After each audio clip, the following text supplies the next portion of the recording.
Chapter 31 of Pride and Prejudice by Jane Austen. Pride and Prejudice by Jane Austen, Chapter 31. Colonel Fitzwilliam's manners were very much admired at the parsonage, and the ladies all felt that he must add considerably to the pleasures of their engagements at Rosings. It was some days, however, before they received any invitation thither, for while there were visitors in the house they could not be necessary, and it was not till Easter Day, almost a week after the gentlemen's arrival, that they were honoured by such an attention, and then they were merely asked on leaving church to come there in the evening. For the last week they had seen very little of Lady Catherine or her daughter. Colonel Fitzwilliam had called at the parsonage more than once during the time, but Mr. Darcy they had seen only at church. The invitation was accepted, of course, and at a proper hour they joined the party in Lady Catherine's drawing-room. Her ladyship received them civilly, but it was plain that their company was by no means so acceptable as when she could get nobody else, and she was, in fact, almost engrossed by her nephews, speaking to them, especially to Darcy, much more than to any other person in the room. Colonel Fitzwilliam seemed really glad to see them. Anything was a welcome relief to him at Rosings, and Mrs. Collins's pretty friend had, moreover, caught his fancy very much. He now seated himself by her, and talked so agreeably of Kent and Hertfordshire, of travelling and staying at home, of new books and music, that Elizabeth had never been half so well entertained in that room before, and they conversed with so much spirit and flow as to draw the attention of Lady Catherine herself, as well as of Mr. Darcy.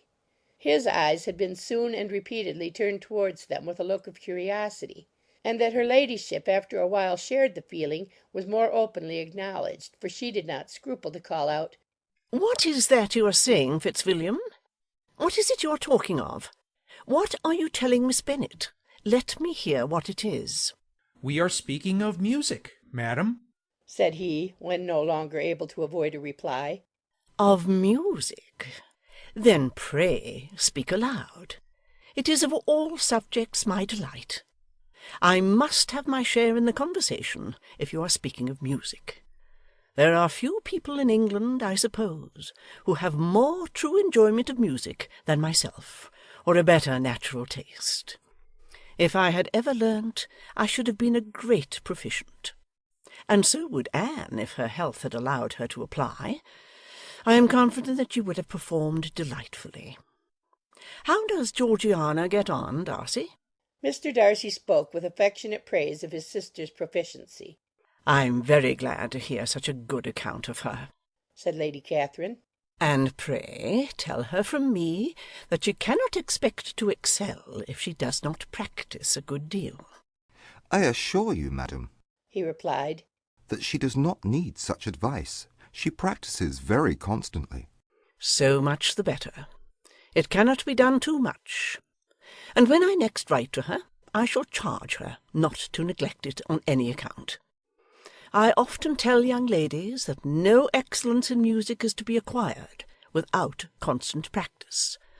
I have told Miss Bennet several times that she will never play really well unless she practises more. And though Mrs. Collins has no instrument, she is very welcome, as I have often told her, to come to Rosings every day and play on the pianoforte in Mrs. Jenkins's room. She would be in nobody's way, you know, in that part of the house." Mr. Darcy looked a little ashamed of his aunt's ill-breeding, and made no answer. When coffee was over, Colonel Fitzwilliam reminded Elizabeth of having promised to play to him, and she sat down directly to the instrument. He drew a chair near her. Lady Catherine listened to half a song, and then talked, as before, to her other nephew, till the latter walked away from her, and making with his usual deliberation towards the pianoforte, stationed himself so as to command a full view of the fair performer's countenance.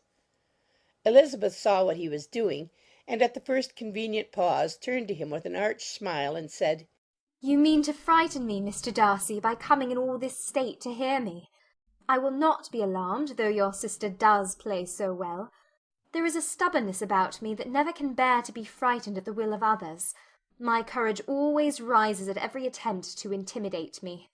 "I shall not say you are mistaken," he replied, "because you could never really believe me to entertain any design of alarming you, and I have had the pleasure of your acquaintance long enough to know that you find great enjoyment in occasionally professing opinions which, in fact, are not your own."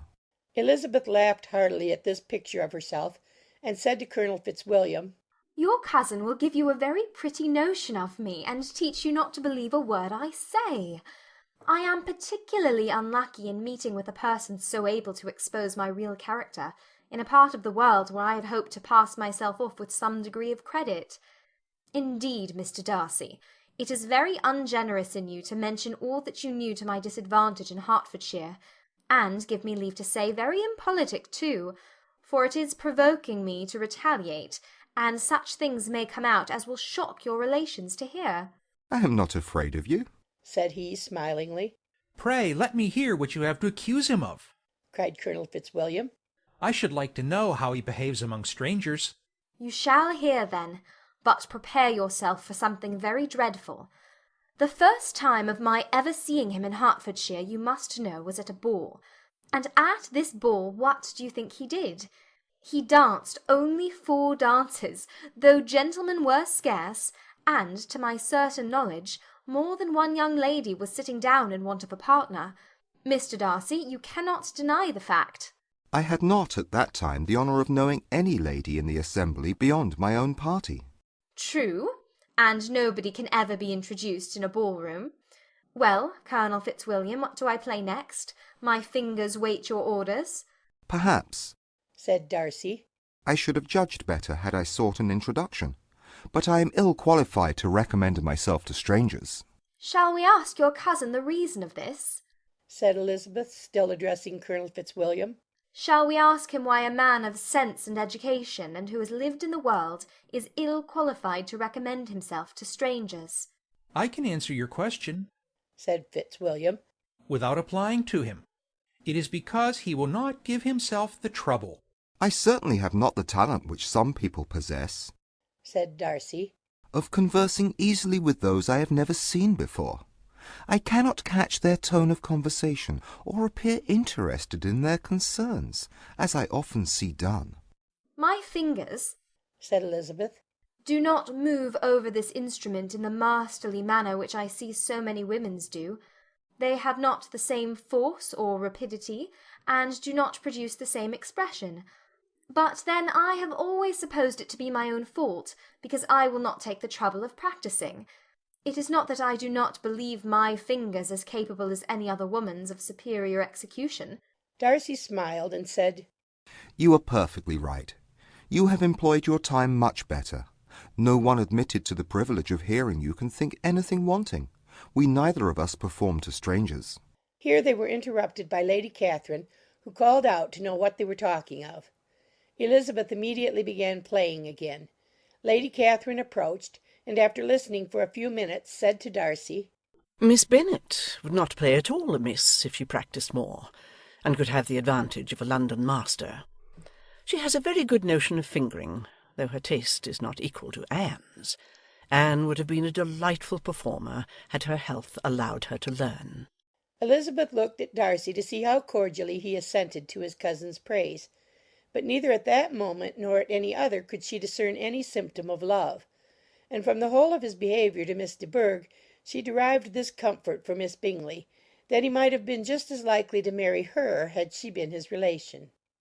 Lady Catherine continued her remarks on Elizabeth's performance, mixing with them many instructions on execution and taste. Elizabeth received them with all the forbearance of civility, and at the request of the gentleman remained at the instrument till her ladyship's carriage was ready to take them all home. End of chapter 31.